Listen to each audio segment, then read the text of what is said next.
My name is Timothy Overholt, and today I plan to answer the question of what does Albert Bierstadt's painting, Looking Down on the Yosemite, express about the relationship between humans and nature, as well as how he employed the principles of Romanticism in formal painting techniques in order to accomplish this. Firstly, how does this painting express the relationship between humans and nature? As the New World was being discovered and developed, it was seen as untamed. It was a land that went against the pastoral landscapes of Europe and of their ideal paradise.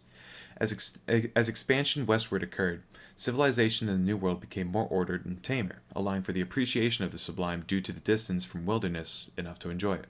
This was outlined by Edmund Burke in the Philosophical Inquiry into the Origin of Our Ideas of the Sublime and the Beautiful. This essentially created a change in perception about wilderness, turning it from something terrifying into something revered, almost divine.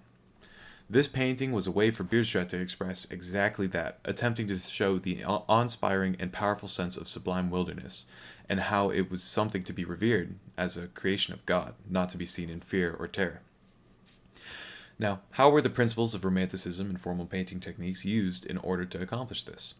Well, firstly, they're the principles of Romanticism. The artist here sought out the sublime, finding vastness, power, darkness, ruggedness, and astonishing chaos in the natural world. They also sought to show the world not ruled by the order of man, meaning it's not developed, but rather by the laws of a creator that is within nature itself, which are the defining characteristics of deism. Deism outlined that there was a strong connection between religion and nature, saying that sublime pieces of nature were perhaps made in God's very image. This is especially said towards mountains, as expressed in P13 American Romanticism Lecture. This can further be emphasized through John Sear's Scenery as Art, where he stated that Yosemite and the big trees were preserved because they were regarded as wonders, curiosities, and works of art. Now, as for the formal elements of painting, Bierstadt makes great use of many of them, but I'll focus on just lines, perspective, and contrast. He uses lines to create definitive borders between the heavens and the skies, with the mountains and the surrounding landscape. The rough but defining cliffs on the right just narrowly block out the sun, but you can still see the beams of light radiating off of the sun, bathing the valley below and the mountains to the left. The painting is of the perspective of someone on the valley floor, just barely in the shade of the cliff from the sun.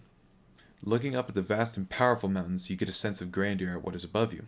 Finally, the sun and the sky have a beauty to their brightness, shining brightly through the mountains, but the cliffside blocks out the light, leaving the right half of the valley in a dark gloom in comparison.